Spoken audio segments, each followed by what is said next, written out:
alors Bachir balaa ñuy dugg ci sujet yi bëgg naa tamit ñu taxaw masaw ki nga xamante ni moom moo di Aby Ndour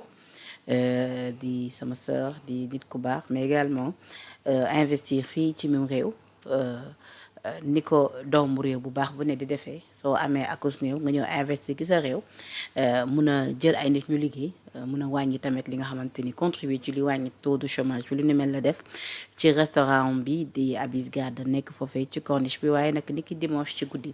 lakk-lakk bu metti dafa am ci xibaar yi ñu jotagum nag nee nañu lakk bi mu ngi jugee ci glacier bi la jugee donc peut-être waxu circuit court-circuit électrique la ñu wax mais façon commissariat bu point bi nga xamante ni ñoom ñoo fas yéene yore l'enquête bi fas yéene nañ ko ubbi gën koo wëyal ngir déterminer les causes en tout cas de l'incendie lu ci munti am tamit keroog gis nañ ko très meurtri ci image yi ñu gis ko nii ci image yi consolé par son frère Ibrahima Ndour Aby Ndour ñu koy masaw bu baax a baax ban commentaire. waaw man de Aby's Garden je fréquente xam naa fa dem naa fa demati fa et j'ai toujours vu une Aby Ndour très souriante très accueillante et bon man particulièrement man moo ma xàmmee ba xàmmele ko ma ñëw ci man nuyu ma ba jour bu ma fa demee woon et tout après ñu waxtaan et tout et j'avais beaucoup apprécié le cadre et tout et di ko masaw parce que Aby's Garden peut-être fii mooy lakk-lakk bi mais yàgg na am coow ndaxte amoon na benn moment dañ ko fa bëggoon yëkkati te ñi ko bëggoon yëkkati ñu ngi si doon tudd Atepa waaw yaa ngi doon dégg après lu fi xewoon ci digganteem ak Atepa ba muy wax naan Atepa lui a même fait des propositions indécentes ak yooyu noonu donc bon ba defe naa diggante bi amoon na procès bu amoon seen diggante boole si Aby Ndour temps yi nii rek ñu ngi doon wax waxu procès avec moom par rapport ak ay ñoo xam ne ils étaient en actionnariat ci mbir boobu noonu mais comme day mel ni daal le sort semble s'acharner sur elle waaye nag suñu borom mooy dogal yenn saay mu teg la ay nattu yoo xam ne da ngay yaakaar ni dañ la singale mais nattu moom jaam lay daal te it nag bu jàllee loolu nga xam ne dañ ko ciy massaw moom l'autre chose qu'on peut faire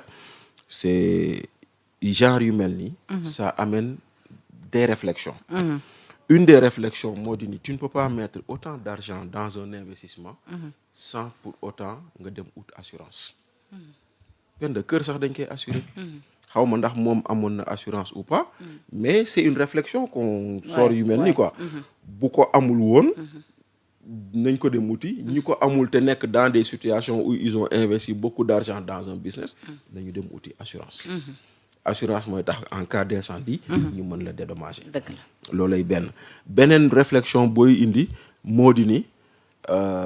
les installations électriques ça yoo déggee marché lakk na ñu ne la court-circuit am na parce que xam nga lu tax da ngay am sa chantier oui jël benn électricien jox ko voilà fay ko xaalis ba ca war waaw bu waree dem jënd ji ay câble yu baax waaw dem jënd ay câble yu bon loolu mën na nekk tamit ni da ngay installer comme par exemple studio bi installé nañ ko avec un nombre d'ampères bien déterminé ñu yokk ci yeneen matériel yoo xam ne mënu ko jël en charge muy créer surchauffe lépp mën na nekk mais lu mu ci mënti doon booy installé wu il faut aller vers des spécialistes il faut acheter du matériel de qualité et il faut acheter du matériel certifié loolu aussi tamit beneen réflexion la boo xam ne da koy indi parce que man par exemple dans ma carrière j'ai eu à travailler dans le secteur de l'énergie xam naa bu baax genre situation yi nii xam nañ bu baax des fois yenn cause d'incendie yi lu koy indi mais en tout état de cause ñu ngi koy masawu en espérant que l'enquête va déterminer exactement lan moo ko waral si on écarte la thèse criminelle mooy maanaam incendie volontaire lu si des bon ñu xool ndax il y a possibilité de la dédommager bu dul loolu ñu ngi ñaan président de la république mu gestu ko mu dédommager ko parce que quand même c'était un lieu boo xam ne xale mag ndaw ñëpp fa doon dem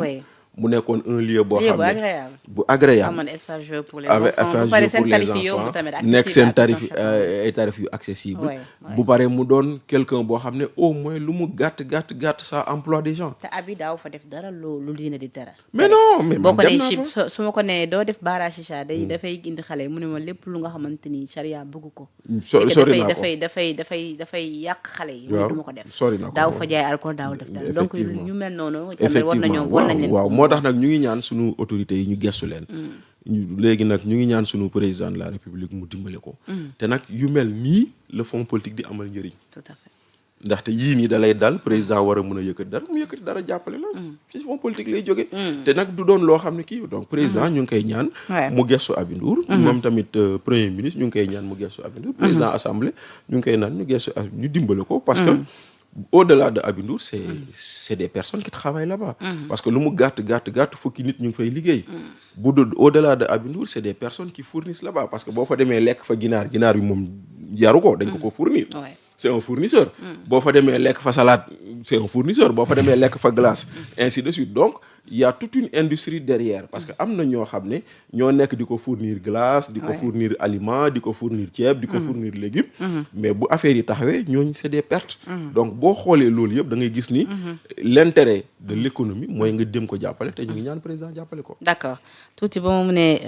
wax ndax micro Bachir bi c'est bon ou pas maa ngi gis ci commentaire yi ñeneen naa ma le micro de Bachir a un souci waaye nag loolu dina ma jaaxal ndax tuuti moo nekk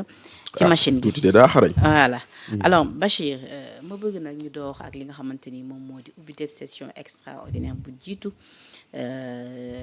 présidé tamit par ki nga xamante ni moom moo di le président de l'Assemblée nationale di Ousmane Sonko ci li ko jiitu nag bi mu ginnaaw ba mu nuyoo ci langue yëpp tey la nuyoo askanu Sénégal mbaddaak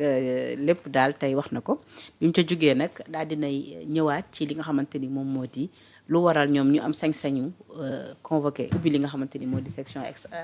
extraordinaire nee na ñi jàpp ni bureau bi war a mën a convoqué ab session extraordinaire xamuñu li nga xamante ni loolu la règlement bi wax te nee na mu ngi leen di renvoyer ci règlement bu bees bi parce que rek nee na booy wax dara ci digg penc war nga tamit maîtriser li ngay wax loolu conseil la bu jógee ci Ousmane Sonko. xanaa man lay waxal. maa ngi ñëw léegi bi mu waxee loolu également ñëw na ci article 7 bi nga xamante ci lañ sukkandiku ñëw. waaw pour convoquer li nga xamante ni moom moo di session extraordinaire. tout à fait wax na tamit ci session bi ak solos bi nga xamante ni moom la fas yéene am. wax na tamit ci ponk yu ñu nar a sëgg yi ñu fas yéene càmbar waaye tamit wax na ci fi ñu nar a mujj mu ñeel li nga xamante ni moo di commission d'enquête parlementaire yi nee na tamit saisir nañ ci ki nga xamante ni moom moo di maître Moussa Sarr di l'actuel ministre de la justice parce que balaa ngay dem ci ab commission d'enquête parlementaire da ngay laaj bind ministre de la justice laaj ko ndax amuñu benn dossier en cours parce que bu ñu amee benn dossier en cours loolu dafay tax duñu mën a jëm ci li nga xamante ni moom moo di commission bi waaye nee na bu ñu bindee maître Moussa Sarr benn ci dossier rek la ñu wax ni am nañ benn ci kaay la ñu wax ni am nañ ci benn dossier en cours mu ñeel coowal suuf nee na bi nekk ci côté aéroport ancien aéroport bi hangar des pèlerins ak yu ni mel loolu la xamle waaye nee na ñi ngi sàkku tamit ci ministre mu gën leen jox ay firnde ci yooyu la enquête en cours su ko defee ñoom ñu gën cee war a mun a am en tout cas xibaar ya ca war lu ci munti am daal l'enquête la session suivra son cours am nañ ci du toll ci d'une durée de 15 jours ñu wàccee càmbar dossier yu bëri mais d'abord ñu taxaw sur la forme. waaw Ousmane Sonko defe naa man lay waxal. ndaxte débat boobu man parce que man dama ko wax Ndoumbelane vendredi passé dama bokk suñu wax ni y a vice de forme dans la convocation man dama bokk suñu ko wax. da nga jàpp lool. sama xam-xam gàtt na. da ngaa dem woon xool règlement intérieur bu yàgg ba nga taxawoon wala sama xam-xam gàtt na de loolu moom nangu naa ko aw ma xam-xam rawatina ci droit mais Ndoumbelane keroog boobu ba may wax dama leen ne Ousmane Sonko mu ngi sukkandiku ci article 7. donc article boobu muy wax naa ko foofu mais dama leen ne article 63 ak article 7 dañoo waroo te nee nañu s'il y a conflit de loi on prend la norme supérieure man de lii laa wax keroog boobu ndaxte lan moo xew article 63 constitution dane président de la république ak plus de la moitié des députés am nañu sañ-sañ woote session extraordinaire. Plus de la moitié des députés. kon député bu ñuy woote session extraordinaire. moom tam wax na lool. bien sûr bu député yi di woote session extraordinaire dañ siy toftal la liste des députés yi nga xam ne ñoo signé pour session extraordinaire am mais moom dugalul liste léegi lii la constitution wax les députés plus de la moitié et le président de la République nga ñëw ci règlement intérieur Assemblée nationale règlement intérieur ne les plus de la moitié des députés muy article 7 boobu muy tudd le bureau de l'Assemblée et le président de la République moom foofu la sukkandiku si lu mu sukkandiku man dama bokk suñu jàpp ni constitution moo ëpp règlement intérieur kon man mii di wax vice de forme wala peut-être samay morom yu ko wax foofu lañ ko tënk maintenant nag ndax xamuñu droit moom mii xam droit de saa yu demee conseil constitutionnel ne ko jàngoo dara luñ ba mu toogee fii assemblée nationale lu ñu yóbbu conseil constitutionnel ñu ne ko baaxul moom de moo jàng droit waaye ñun jànguñu droit ñun suñu xalaat la ñuy wax mais voilà ce qui se passe donc forme bi loolu moo fa am léegi dans la forme loolu fa am mu am beneen question de forme boo xam ne dama koy laaj député yi mooy ñoom seen session extraordinaire bi seen loi yi procédure d'urgence la ou procédure normale la parce que c'est une question que je vais poser xam nga lu tax constitution da la newaat